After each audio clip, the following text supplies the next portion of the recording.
Spins, loops and rolls. These are the basis of aerobatics, the art of flying an aeroplane to its limits of maneuverability.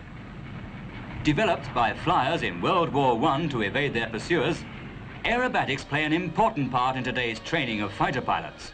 For only by having complete mastery over a highly developed machine that's capable of traveling at more than 1,500 miles per hour can the jet-age pilot fly with absolute confidence.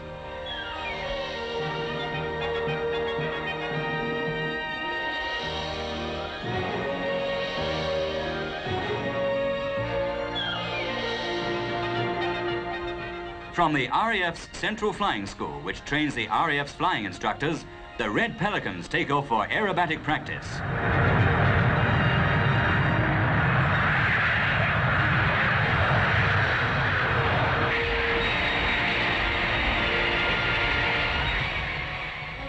Flying these twin-seat 300-mile-per-hour jet training planes in tight formation aerobatics requires rigid discipline and iron nerves.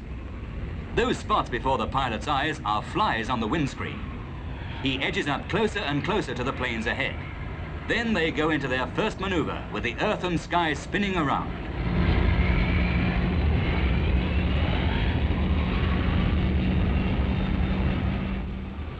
Every year, the RAF's aerobatic teams put on 50 performances at air shows at home and abroad. To the pilots, who all volunteer for the job, the most important person at an air show is the spectator.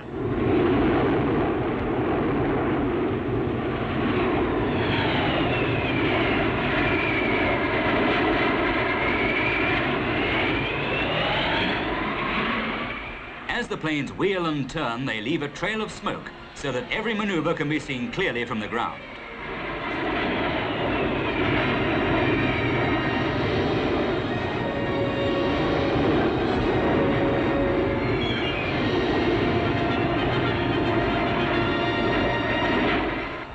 Fighter pilots joining an aerobatic squadron are given at least 6 months of constant formation aerobating at heights above 4,000 feet before they take part in an air show.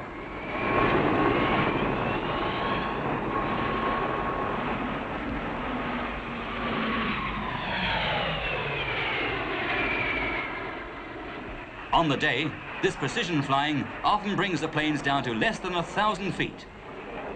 The object of an aerobatic display is to show a complete pattern of maneuvers with something to hold the spectator's attention all the time.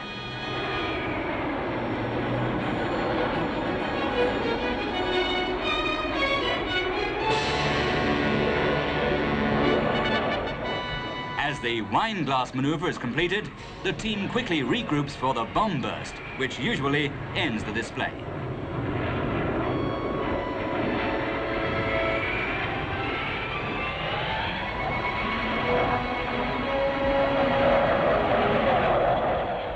For the flyers, formation aerobatics is hard work. Most pilots sweat off about 3 pounds in weight during a show. And can you wonder, when there are maneuvers like this one, the mirror they call it. One inverted plane flies a few feet above the other.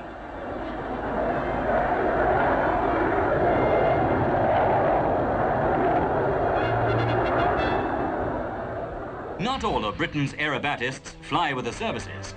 RAF test pilot Neil Williams, who works in the Ministry of Aviation Experimental Flying Department, spends most weekends at Britain's only flying club that specialises in aerobatics.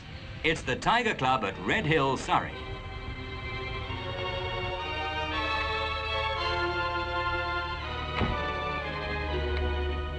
Formed in 1956, its pilot members must have more than 100 hours flying time and be tested to fly the specialised planes owned by the club. Like this Cosmic Wind, for instance, a tiny racing monoplane that's perfect for high-speed aerobatics.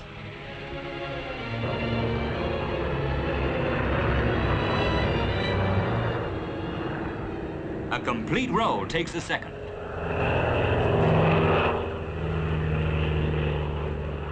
Then a tumble.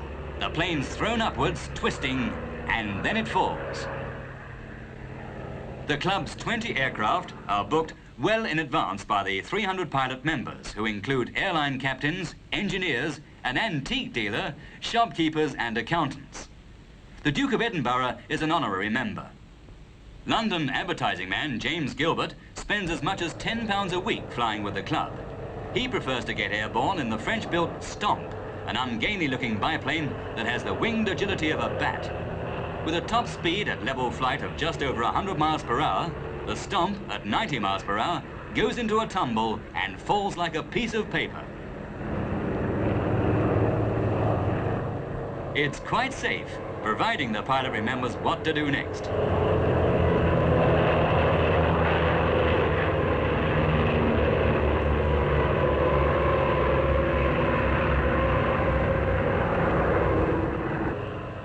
Here's a new way of spending part of a Saturday afternoon, flying over the countryside upside down. The pilot hangs suspended by his straps. The plane above him feels very unstable, and the pilot has to remember that the controls will have a reverse effect on the aircraft.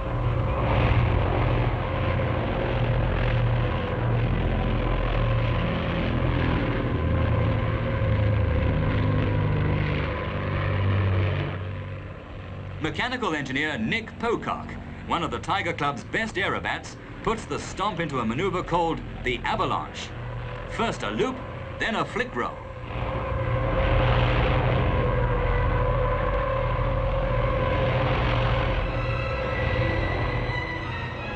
Aerobatics, incidentally, is an international competitive sport, with Hungary and Czechoslovakia producing more than their fair share of champions. Plenty of practice is the secret of good aerobatics. To encourage the sport, the Tiger Club gives air shows all over the country, where the pilots gain experience in displaying their aerobatic skill. Essex farmer Neville Browning, a pilot for more than 40 years, is a regular performer at these shows. More than 5,000 people came to this one at Rochester in Kent. Farmer Browning's speciality, a demonstration of crazy flying in a 1932 Tiger Moth. At a subsequent display, he crashed while doing the stunt and wrecked the plane, but he walked away with minor injuries, and today he's still flying with another plane.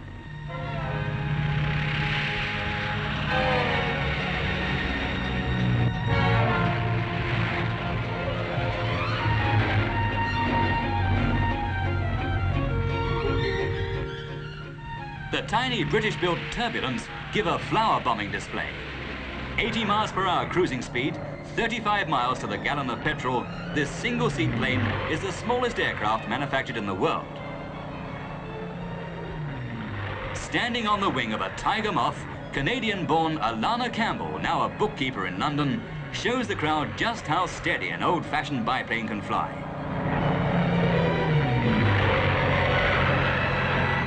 But not everyone is impressed. Supported by a harness and with the plane flying at about 75 miles per hour, Miss Campbell recently crossed the English Channel like this.